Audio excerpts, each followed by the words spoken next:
You have in to your back face. up a little bit. I will. I can do it sitting down. Oh, cool. So if it's like this, You can do this job sitting I down. can do this job sitting down like this.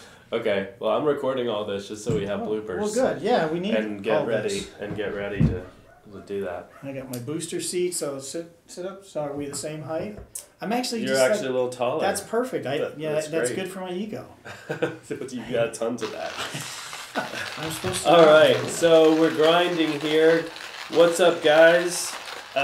David here.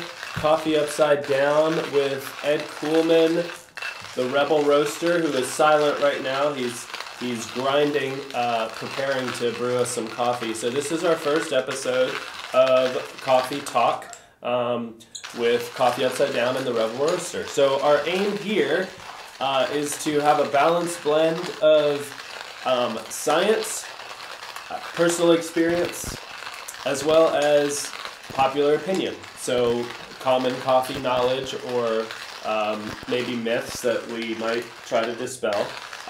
We may even start some. We may even start some myths. That's a good idea. Just get it all out there and see what happens. So our aim is to make coffee simple, accessible, and of course fun.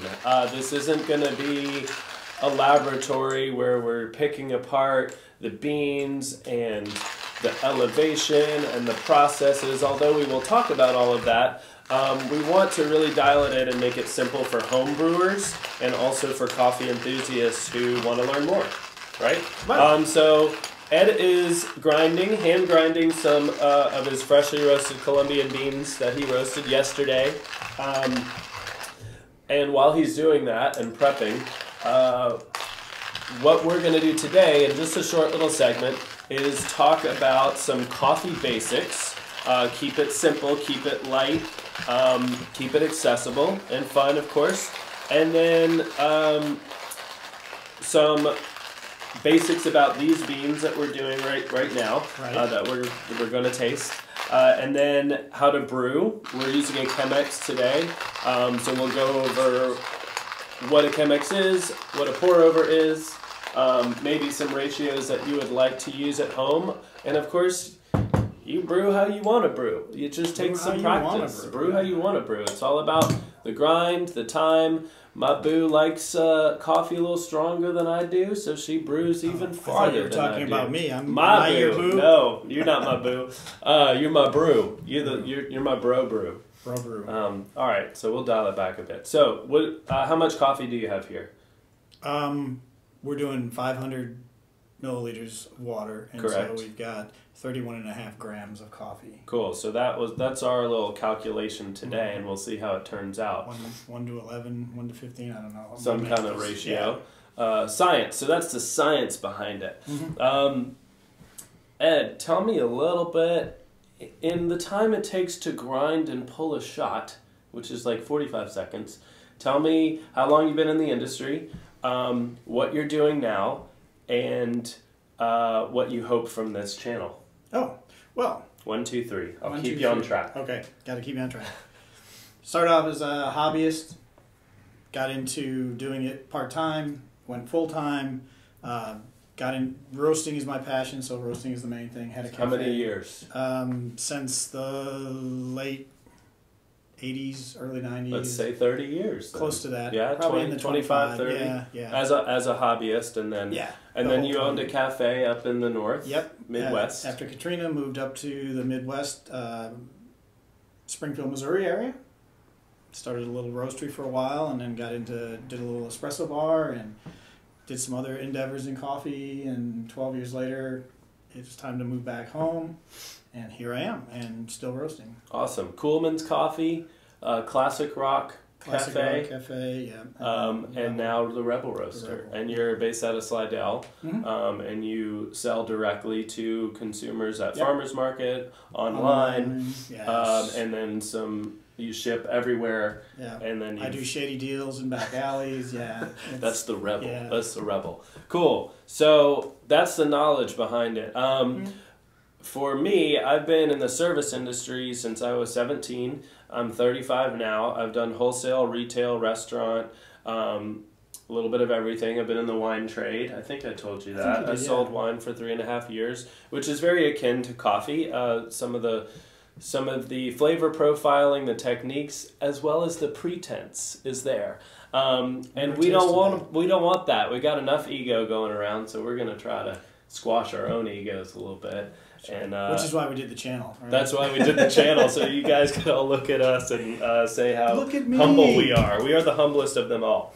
Cool. So, number 1, 2, 3. Number 1 is tell me about you. Number 2 was tell us about you. Yes, I think. Yeah. And number 3 is what kind of coffee we're gonna do today. We're just gonna do a Colombian from the Huila region. It's an Excelso. Excelso has to do with the screen size. It's got a lot of different sizes in there versus a Supremo, which they screen out all the smaller ones. They're an even size. So Supremo and Excelso are basically just screen, size of beans and how even the size of the bean is. So it's just the size. So it is. Well, there's some other stuff that they're in Colombia is changing a little bit, and that those are starting to mean different things, but that's too much to go into. Water's heating up, guys. Yeah. Getting ready to brew. So anyway, this is from the Colombian from the Huila region. It's a kind of a medium light roast, but it's on the lighter side of the medium spectrum. So it's roasted darker than what you would get, say, in one of the higher end shops that are doing really light roast. And it's not what you would get in, say, a shop that's doing super dark roast. So it's kind of on the other side. So to me, it's a balance for this coffee where you get a roast balance and an origin taste. And balance. most people know about Colombian coffee. So right. It's been around for a very long time. It is number 3 producer in the 3. world. Number 1 being Brazil. Number 2 being Vietnam, which is mostly commodity coffee, mostly Robusta coffee, and we'll get into that at a later date, Arabica versus Robusta. So as the water's heating up,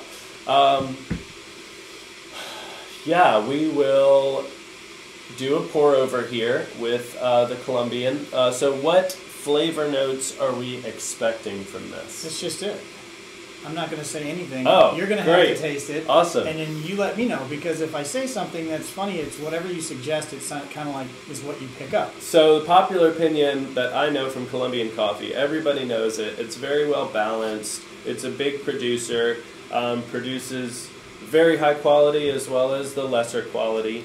But that being said, like, I've been in the industry for a very long time, but I don't know that I've really had a lot of coffee education as most of us would hope to. There's a lot of chatter between baristas and shops and how you're supposed to do things, but as far as practicing tasting and how to brew and how to source coffee, what to buy, like when you go into a shop, what do you buy?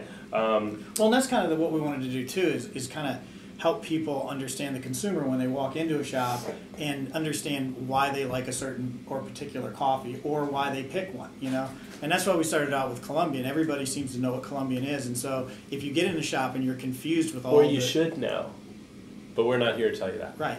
So you'll go with what you know. I mean, it's like we're I've at seen 201 people. degrees. Oh, wait, perfect. Yeah? Okay. I think. Yeah, I think so. Here, pour that into your gooseneck kettle.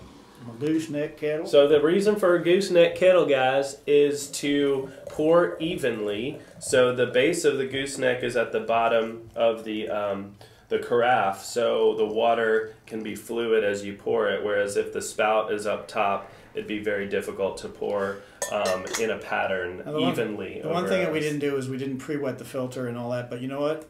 But we're gonna go rogue. Yeah. We're gonna go rebel with it. All right, turn on smell-o-vision down below. Yeah. This is roasted yesterday, and the raw beans that I smelled were awesome. So guys, so it's gonna be a little gassy. Yeah, gassy. The guys that are cringing because I just did that without pre-wetting the filter. What's gonna happen there? Avert your eyes. What's gonna happen there?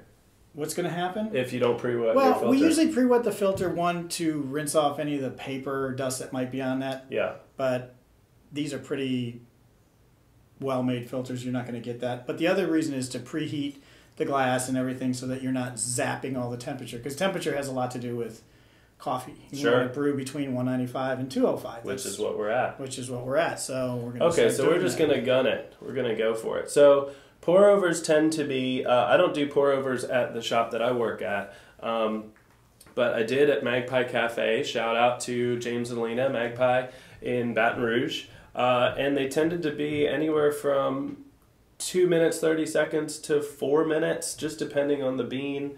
That's how it tasted the best. So right now you're doing what I know as a bloom, right? You're saturating all the grinds. It allows it to degas a bit and kind of settle and saturate and evenly. Yeah, the funny thing about coffee is it doesn't like to mix with water when it's fresh like this. So what you want to do is it's going to be volatile. Yeah, so what you want to do is the whole thing is about even extraction. So using a grinder that uses, accurate particle sizes so that everything is exactly the same size.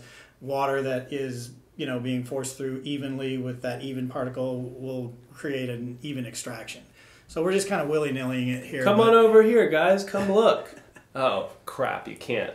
My booster, it is blooming a bit, so it's lifting up. And this is my booster seat. He's got a booster seat. I should stand up, but then... To help with his ego. It would probably look weird. So what? So you're pouring in circles to But you don't have to. Honestly, I've done it both ways. I mean, I've done, the way SEA, expects you to do it, the whole 9 yards, the proper pour and hesitate. And I've gone all willy-nilly where I just and I find out that the more agitation you get in the filter, the more flavor ends up in the brew. And that's just me. The more agitation, more flavor. Yeah. As long as the grind size is right and you're using the right amount of water and it's flowing through properly, to me, I want it all to agitate and mix well together.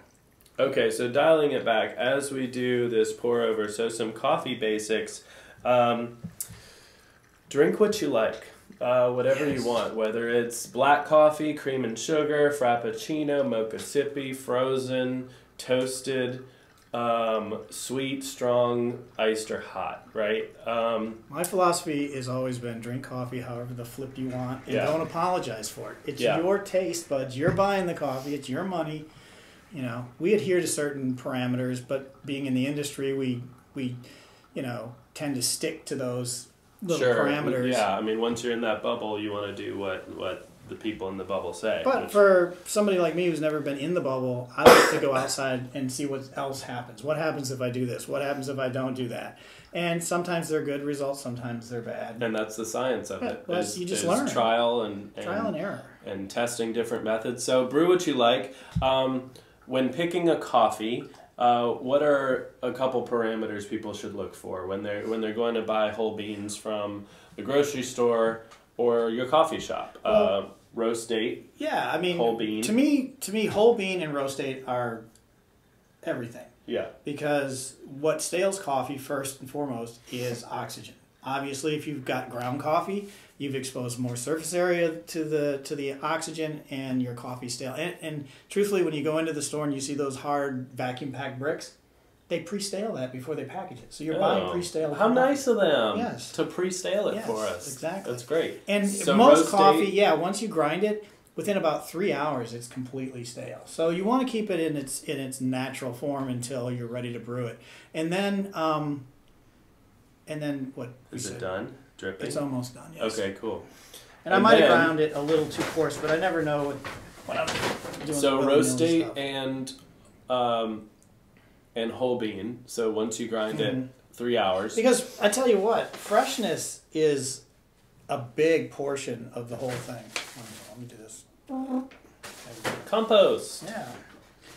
So, I mean, you can have a lower grade coffee, but if it's roasted really fresh and you're getting it within 3 to 5 days of the roasting time, you're going to get a much better experience with that coffee than you would a super high-end coffee that might be 3 weeks out of the roaster. A $35 geisha from Guatemala. So, limited edition. I'm going to pour with my right hand. I'm left-handed, but today I'm ambidextrous. Those are the two things you guys can take home when picking out a coffee, whole bean and roast date. Start there. And see fresh is everything. Fresh is everything. And then grinding at home, getting a hand grinder or an electric or one. an electric grinder. If you live and here play in with the Louisiana, course. you need a hand grinder because the power goes out frequently Ha, during storms. yes. And So something like this, which you picked up a while back, it was Yeah. pretty inexpensive. It's got Amazon. ceramic It's burrs. ceramic burrs. I would recommend not getting the Hario one.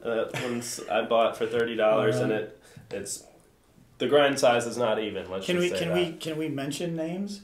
Well, I just did, but Okay. maybe we Well, 'cause won't from here on well, out. I mean, we can because except I mean, for our names, for our names. because it's all about us. Because now Hario is going to be mad at you. No, it's maybe it was just a one-off. Maybe it was wrong. Cheers. Oh, sorry. Yeah. I already did that. That's all right. Yeah, that's because I just I drink coffee. So we've got our local handmade mugs. I'm going to mention this name, Evelyn Jordan. She's an amazing artist. She made these mugs. They're Again, great. this was roasted yesterday. I generally like a coffee that's 3 days out of the roaster because what happens after it's roasting, coffee starts to degas and break down, and CO2 gas is what comes out of the coffee. That's that whole process of when you put water on it, it fizzes up. If your coffee doesn't fizz up or blossom up, then that'll get another indicator that It's old. It's an older coffee. Yeah.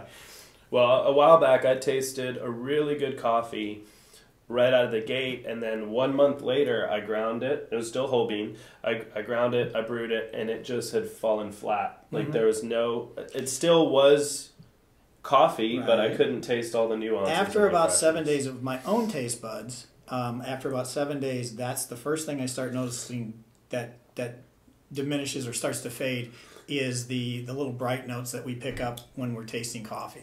And eventually, within 2 weeks, you're just left with a really good tasting coffee. This is such a clean cup. It is. So This with that, is indicative of Colombia. Colombia, the body can be anywhere from medium to medium heavy, with that being in the lower regions, which is kind of in the north part of the growing areas, with a lower acidity. Then you have the central region, which is comprised of two areas, which is the north region, north central and south central. Again, very close to the equator gives this coffee really longer growing period.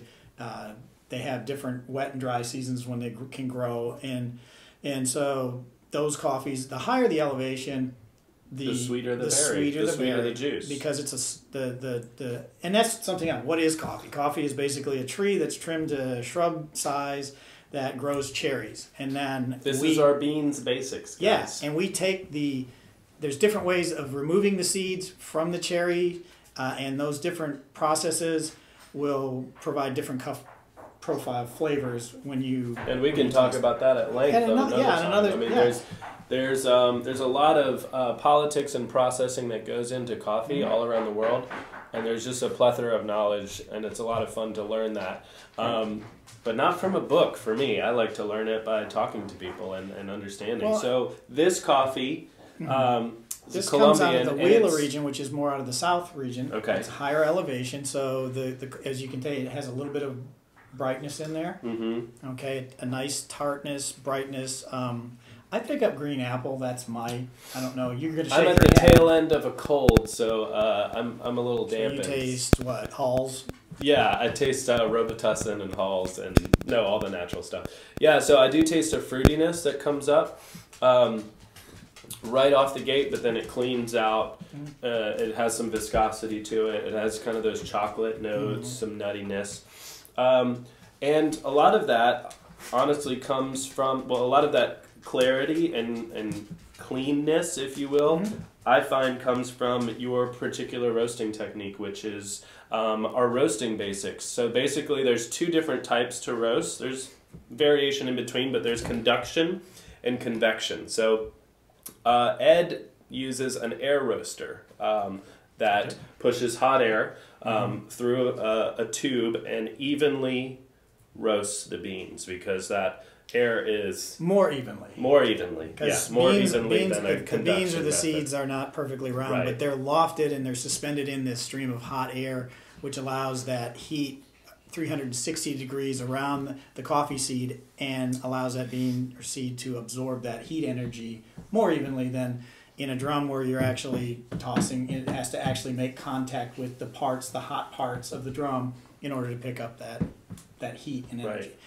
It's just a different method of roasting. It's like a different method of cooking.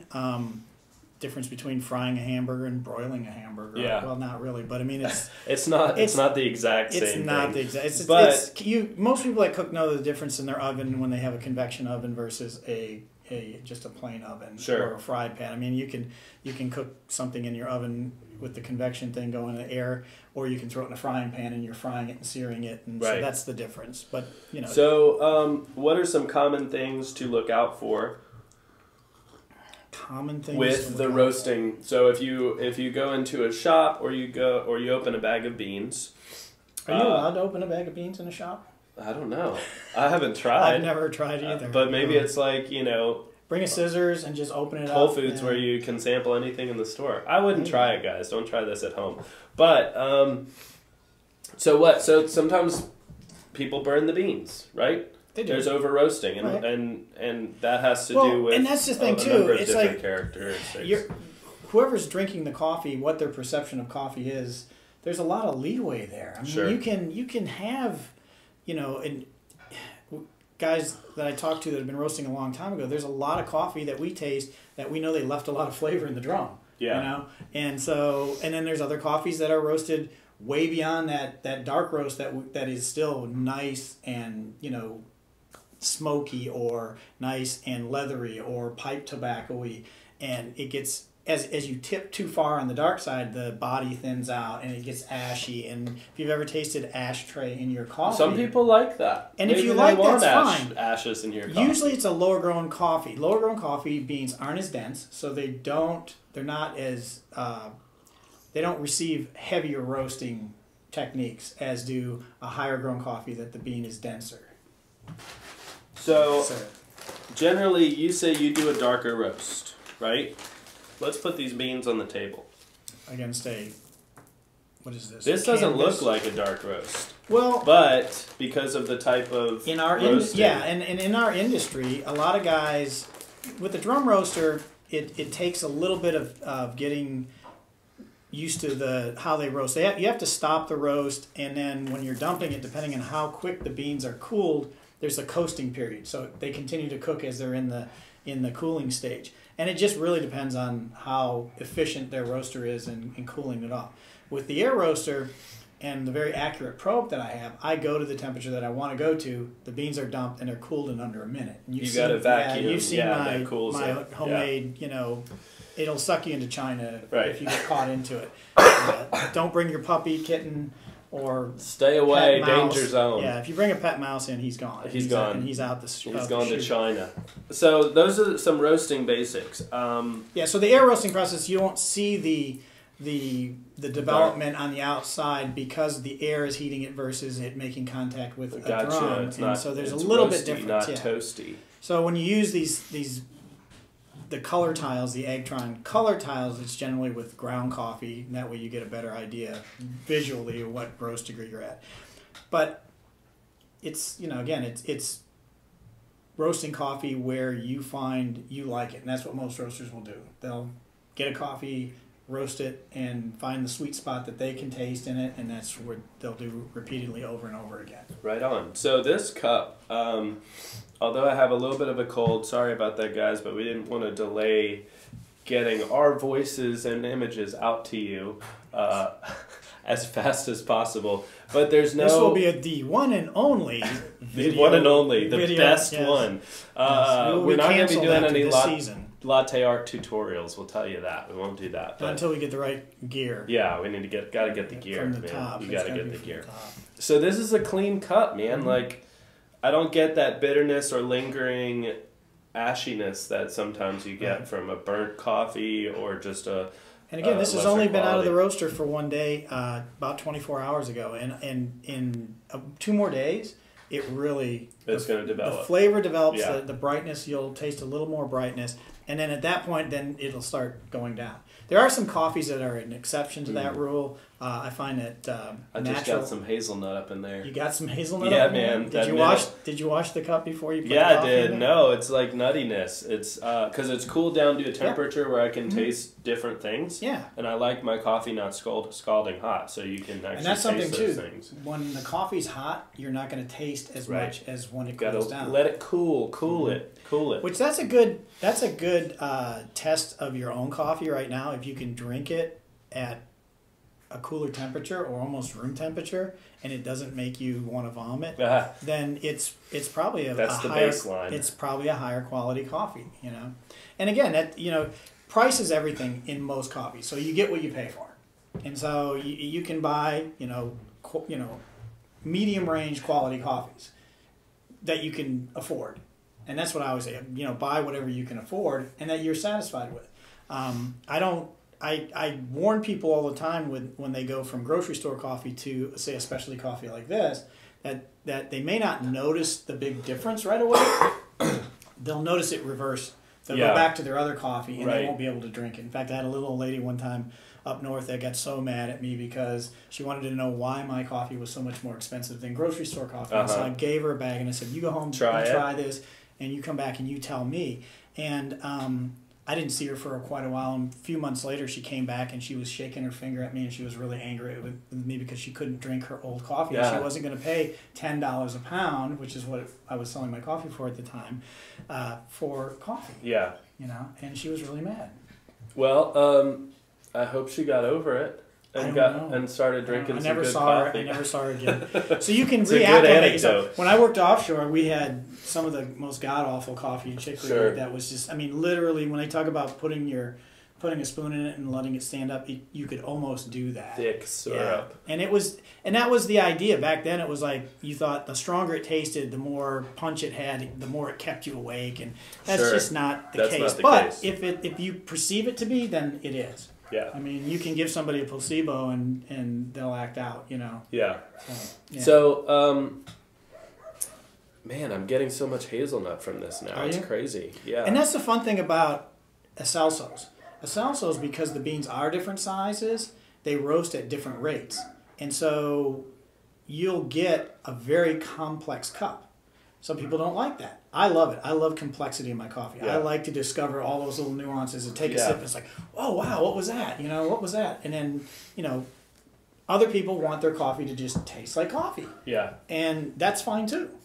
So find if that's the case, everyday drinker, is awesome. This is an everyday drinker. Well, and, I tell people a lot, I used to be in the wine trade, and for the first year that I was tasting and drinking wine, discovering it, I didn't spend more than $10, $15 on a bottle of wine because there's so much value under $20 that you can get into. Right. And I think the same thing with coffee. Like, there's so many $12 to $18, $10 to $18, $8 to $18 bags that you can just hang out with and try until... if it's more than $20 a bag, it better blow my mind. That's the same thing with wine or beer. Like, if it's more than $15-$20 for a bottle, it better change my life. I'll take because the value is not. Yeah, I know you don't drink. So I don't drink. But it's a parameter there, and it's the same thing with food. Like, if the value has to be congruent with what's in the cup, what's on the plate. Right? Well, and that's just it. What are you satisfied with? What is it? That you can put in your budget. And if money's no object, it doesn't necessarily mean that you're going to get, when you get past a certain price point, you're not getting, you got to look at the whole thing. If it's a geisha, which is a, varietal that has gotten popularity again, but it's not really affordable for most of the consumers out there. Sure. And it doesn't wow them enough for them to shell out that kind of money for it. Right. What I found is most of us roasters, we buy it and then we end up drinking it ourselves. Yeah. So. Well, cool. So those are a few things about coffee. I think that's all I wanted to talk about today. Yeah. And that's what we'll be doing from now on, is just talking about what you want to talk about. Just talking about... Which is fine. I wanted to talk about taste buds because I lost my taste a few months ago with a cold, and found out that that can happen, and I couldn't taste and smell, and so I was freaking out, thinking that I'd never be able to taste or smell my coffee again, and that I was, going to be out of business. And Okay, so all right, this is an addendum, guys. You get some bonus footage. Tell me about the coffee palette, or excuse me, the tasting palette on your tongue. That common chart is incorrect. Yeah, we've all seen that. Dispelling myths and starting new ones. Dispelling myths, the tongue myth. The sour, bitter, sweet, salty. There is no those segments. They came from some study that was never updated, and now science has taught us that taste buds are in clusters, and you're born with like 9,000 taste buds, and then they regenerate every 1 to 2 weeks if you burn your tongue. That's why you can still taste afterwards.